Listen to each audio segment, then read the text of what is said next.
Bonjour à tous. Bon, aujourd'hui, petite vidéo sur de la physique, ok. Je fais beaucoup de maths, mais je fais pas assez de physique et enfin, là, j'ai juste décidé de faire un peu de physique, voilà. Et donc, en physique, je vais faire les chapitres de quatrième, d'accord. Bon, le premier chapitre, c'est l'équilibre de translation, mais je pense que c'est assez simple, d'accord. C'est juste des droites, ok, des segments qu'il suffit de mettre au bout, d'accord. Et donc, j'ai pas très envie de faire ça parce que surtout que j'ai pas le matériel. Et enfin voilà. Je tenais juste à dire que je m'excuse peut-être pour la qualité de mes vidéos qui sont pas ouf, mais bon, je fais ça dans ma chambre avec mon tel, donc jugez pas.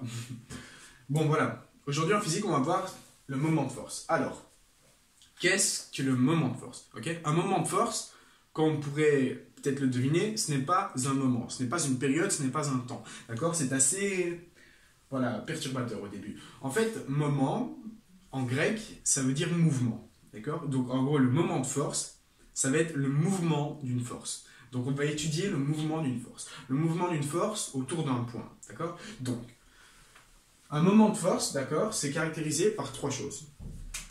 Première chose, son point d'appui.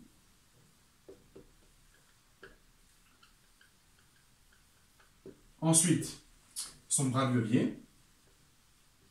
Oh, bras de levier. Et puis, la force qui est appliquée, donc la force. D'accord? Alors, ici, cas le plus simple, c'est quand on a un bras de levier et une force perpendiculaire. D'accord? Les moments de force, on va toujours étudier quand la force va être perpendiculaire, d'accord, au bras de levier. On n'étudie pas quand les angles sont pas de 90 degrés, d'accord? Et donc, qu'est-ce qu'il y a à savoir sur les moments de force? Les moments de force, en fait, ça va tout simplement être le bras de levier multiplié par la force. Et donc, comment on va écrire ça? On va écrire que le moment, d'accord, donc un M majuscule d'une force, c'est égal au bras de levier fois la force, dans un premier temps, d'accord? Donc ça, c'est la première formule dans un premier temps. Et donc, qu'est-ce qui va se passer? En fait, le moment de force, ça va être défini par la vitesse à laquelle ça va évoluer, ok? Donc, on peut très bien avoir le même moment de force, mais avec un bras de levier plus petit. Mais alors, à ce moment-là, imaginons qu'on prenne un bras de levier de L', d'accord? Et donc, on aimerait bien savoir quelle est la force à appliquer pour que le moment de force reste le même, pour que la vitesse soit le même. Il est logique que si vous prenez un bras de levier plus petit, vous allez devoir mettre une force qui est plus grande, d'accord? Parce que, sachant que le moment de force, c'est un produit, d'accord, de la longueur fois la force, si vous réduisez la longueur, mais que vous ne variez pas la force, eh ben alors votre moment de force, il va diminuer. Donc, pour équilibrer tout ça, il faut que votre force augmente, d'accord? Et donc, en d'autres termes, si je veux avoir le même moment de force, d'accord, donc F fois L ici, eh ben, je vais tout simplement devoir appliquer une force 2 fois plus grande. Car si je prends L', eh ben, pour enlever le demi, il suffit juste de faire fois 2F. Et donc, les deux se simplifient, et voilà. Donc, lorsqu'on a une longueur, un bras de levier 2 fois plus petit que de base, eh ben, alors on va devoir faire une force 2 fois plus grande. Pour obtenir le même résultat, d'accord? La même vitesse angulaire, comme j'aime l'appeler, d'accord? Donc un bras de levier, un moment de force, c'est défini par la vitesse à laquelle il va effectuer un angle, d'accord? Et pas sa vitesse tout court. Parce qu'il est logique que si je suis ici, d'accord? Sachant que la vitesse angulaire est la même, ben, je vais devoir parcourir une plus grande distance pour le même nombre de temps, et du coup ma vitesse va être plus grande ici. Tandis qu'ici, je vais devoir parcourir une plus courte distance, donc ma vitesse va être plus courte. D'accord? Et donc voilà. Et donc, lorsque je vais diviser mon bras de levier par une longueur n, d'accord, par un chiffre n par exemple, donc je vais être là, ou n'importe où, à ce moment-là, si je veux que mon moment de force reste le même, je vais devoir prendre n fois la force. C'est logique, pour que les n s'annulent et se simplifient. Enfin, se simplifient. Voilà. Donc à retenir, le moment de force, d'accord, est défini par trois choses, son point d'appui, son bras de levier et sa force. D'accord? Si on réduit le bras de levier, on doit augmenter la force. Et donc c'est les moments de force qui vont nous introduire sur la prochaine vidéo que je vais faire sur les leviers. D'accord? Et donc, ça c'est dans le cas où la force elle est perpendiculaire. Maintenant, qu'est-ce qui se passe quand la force n'est pas perpendiculaire et qu'elle fait un angle avec le bras de levier? Par exemple, la force fait un angle ici. Et donc là, on a la force F. En fait, moi, je vais devoir prendre une force qui est perpendiculaire au bras de levier. D'accord? Et donc, qu'est-ce que je vais faire? Je vais tout simplement prendre les composantes, d'accord, du vecteur force. D'accord? Le vecteur force, il a deux composantes. Il a sa composante en x, d'accord, qui est horizontale, et sa composante en y. D'accord? Rappelez-vous, si c'est défini par un angle ici, qu'on va appeler θ, d'accord? Un angle θ, et bien alors à ce moment-là, cette longueur-ci, ça va être la force multipliée par le cosinus de θ. Et ici, je vais avoir la force multipliée par le sinus de θ. Voilà, voilà. Et donc, moi, ce qu'il me faut, c'est ma force perpendiculaire. D'accord? Et donc, en soi, c'est logique. Si je prends un bras de levier ici, d'accord, et que je tire avec une force qui monte vers le haut, ben, logiquement, mon point d'appui ici, il est fixe. Et donc, je vais avoir quoi? Je vais avoir une force qui part par là. Donc, je vais avoir une composante en Y et une composante en X. En fait, on a vu que une force, d'accord, si je veux me déplacer d'un point A à un point B, je peux d'abord aller par ici, en X, et puis remonter, d'accord? En fait, c'est des coordonnées. Vous comprenez? Un vecteur, avant tout, c'est une coordonnée. Et donc, si par exemple, je veux passer de ce point-là à ce point-là, j'ai qu'à avancer de 2 et de monter de 1, par exemple, ok? Et donc, je peux les faire l'un à la suite de l'autre.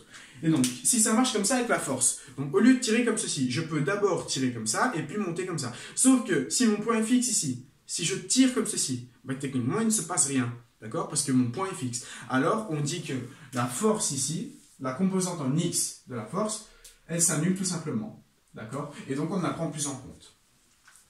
Et donc, à ce moment-là, si on ne la prend plus en compte, il ne reste plus qu'une seule force à prendre en compte. C'est celle-ci. D'accord? C'est la projection sinusoïde, ok, de la fonction. Donc, sinusoïde, c'est juste un mot pour dire que c'est de sinus, quoi. D'accord? Et donc, à ce moment-là, notre formule, elle devient quoi? Notre formule, d'accord, du moment de force, dans le cas général, elle devient, bah alors, le bras de levier multiplié par cette force-ci. Et cette force-ci, c'est laquelle? C'est la force fois le sinus. Et donc, je dois encore multiplier tout ceci fois le sinus. D'accord? C'est logique en fait. Cette formule-là, c'est la même que celle de tout à l'heure. Sauf que lorsqu'on a un angle droit, le sinus de 90 degrés est égal à 1. D'accord? Alors, si je fais x1 dans ma formule, ben, en fait, ceci tombe. C'est logique. Quelque chose fois 1, ça fait toujours quelque chose. C'est toujours la même chose que je veux dire. Et donc, voilà, ça, c'est la formule générale. Donc, lorsqu'on a un angle, j'ai qu'à décomposer ma force, d'accord, avec sa composante en X et sa composante en Y. Si je tire comme ça, il ne va rien se passer. Et donc, il me reste juste ma composante en Y. Ma composante en X s'annule. Et donc, ma composante en Y, c'est quoi? C'est F fois le signe de θ. D'accord? Mais à ce moment-là, il ne faut pas se tromper. Quand on a un exercice sur les moments de force, on doit toujours prendre l'angle ici. D'accord? Donc, si j'ai un moment de force comme ça, je dois toujours prendre, donc je prolonge ici, et je prends cet angle-là. D'accord? Et pas le grand. Mais en soi, est-ce que ça change grand-chose? Si par exemple, j'avais pris l'angle ici. En fait, non. Pourquoi? Parce qu'on regarde, en fait, cet angle-ci, si on a un angle plat, ça va être 180 moins θ. D'accord? Là, j'ai l'angle θ et là, j'ai 180 moins θ. Et en fait, on a vu dans le chapitre trigonométrie que le sinus de θ, c'était égal au sinus de 180 moins θ. Oh. Et donc, en soi, qu'on prenne cet angle-là ou cet angle-là, d'accord, c'est ici, le résultat sera le même. Parce que le sinus de θ, c'est toujours le sinus de 180 moins θ. Mais, dans les exercices, d'accord? Je ne sais pas, votre prof, elle fait quoi? En tout cas, ma prof, ce qu'elle fait, elle prend toujours l'angle ici, d'accord? Donc, entre la force ici, mon vecteur, et la projection, donc la prolongation du bras de levier, d'accord? Voilà, voilà. Donc, on a déjà fini. Alors, un moment de force, quelle est son unité? La longueur, je sais que ça va être des mètres, d'accord? Donc, je vais avoir un moment de force qui est égal à des mètres multiplié par ma force, des newtons, toujours. Okay? Et mon sinus, ben mon sinus en soi, c'est pas une constante, mais le sinus n'a pas d'unité. D'accord? C'est quelque chose, c'est un nombre qui ne dépend pas de la force ou du bras de levier. D'accord? Et donc, fois mon sinus, tout simplement. Mais alors, s'il n'a pas d'unité, en termes d'unité, on n'a même pas besoin de le prendre.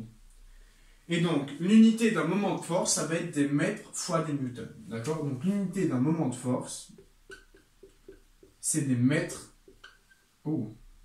mètres toujours en petit m, fois des newtons, grand N. Voilà. Et donc, quand on va avoir des exercices, on doit toujours s'assurer que notre longueur de bras de levier, on la prend toujours en mètres, et que notre force, on la prendra toujours en newtons. D'accord? Si par exemple, je fais un petit exercice où je dis le bras de levier est égal à 20 cm, et la force 5 newtons, et ben alors, on n'allait pas me prendre 20 cm fois 5 newtons. Non, à ce moment-là, vous aurez des centimètres fois des newtons. Or, nous, ce qu'on veut, c'est des mètres fois des newtons. Du coup, vous allez devoir remettre vos centimètres en newtons. Ok? Bon, voilà. Donc ça, c'est en ce qui concerne la théorie. Bon, maintenant, on va faire un petit exercice pratique. D'accord? On va calculer tout simplement... je vais vous mettre deux moments de force, et vous allez me calculer lequel est le plus grand. 45 degrés. Ici, je vais avoir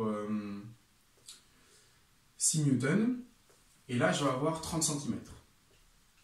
Et je veux mon moment de force. Avec ma force qui est égale à 6 newtons. Et puis un autre. On va prendre 7 newtons. Et 30 degrés. Et comme longueur de bras de levier, 20 cm.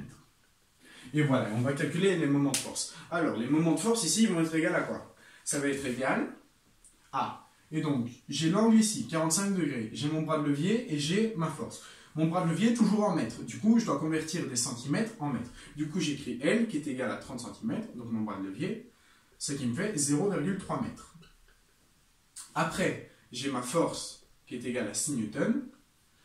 Et le sinus de mon angle, d'accord? Sachant que mon angle est égal à 45 degrés, vous prenez votre calculatrice et vous avez racine de 2 sur 2. Racine de 2 sur 2, ou 2 sur racine de 2, je ne sais plus. Je pense que c'est ça. Voilà. Et donc, à ce moment-là, qu'est-ce qui va se passer? Vous allez avoir comme moment de force 0,3 mètres, multiplié par 6 newtons, multiplié par racine de 2 sur 2. Voilà. À ce moment-là, vous faites ça à la calculatrice, donc je ne vais pas le faire, d'accord? Je vais laisser la forme avec la racine de 2 sur 2, et vous obtenez quoi? Vous obtenez, et donc 0,3 fois 6, ça nous fait 1,8, divisé par 2, ça nous fait 0,9, multiplié par racine de 2, d'accord? Et donc l'unité, c'est des mètres fois des newtons. Voilà, et donc ça, c'est votre premier moment de force. Ok, donc, on convertit la longueur en mètres, on garde le newton, on prend le sinus de l'angle et on a notre moment de force. Ok? Prochain moment de force. Ouais, bon, pas grave. D'accord? On a comme longueur de bras de levier 20 cm. Ce qui nous fait 0,2 m. D'accord? Ma force est égale à 7 newtons. Et mon angle qui est égal à 30 degrés. Donc si je prends le sinus de 30 degrés, d'accord, ça nous fait quoi? Ça nous fait donc 1,5, 1. Et donc ça nous fait 1,5. Sinus de 30 degrés est égal à 1,5.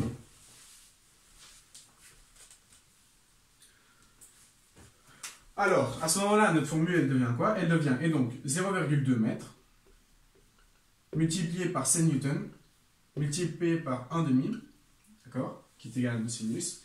Et tout ceci, ça nous fait quoi? Ça nous donne 0,2 divisé par 2, ça nous fait 0,1 fois 7, ça nous fait 0,7 mètres fois des newtons. Voilà, et vous avez votre deuxième moment de force. À ce moment-là, il suffit de calculer ça à la calculette et de faire ceci, et vous allez voir que ce moment de force est plus grand que celui-ci. D'accord? Et donc voilà, vous avez tout simplement fini vos moments de force. Alors, deux choses à retenir. Moment de force, il est caractérisé par son point d'appui, son bras de levier et sa force. Et, on vient de voir un autre paramètre, c'est l'angle entre la force et le bras de levier.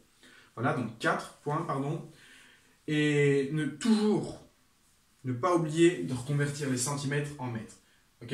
Et donc les unités d'un moment de force, c'est M fois N. Donc des newtons fois des mètres. Et pas des newtons par mètre, des newtons fois des mètres. D'accord? Le moment de force, généralement, soit les profs ils l'écrivent comme ça avec un grand M, mais moi ce que j'aime bien faire, parce que c'est un peu plus stylé, je fais un M majuscule et puis je mets un F dans la parenthèse avec toujours mon vecteur. D'accord? Voilà, voilà. Bon, bah, je vous remercie de votre attention et dans la prochaine vidéo, je vais vous instruire les bras de levier. D'accord? Et vous allez voir que les moments de force interviennent dans les bras de levier.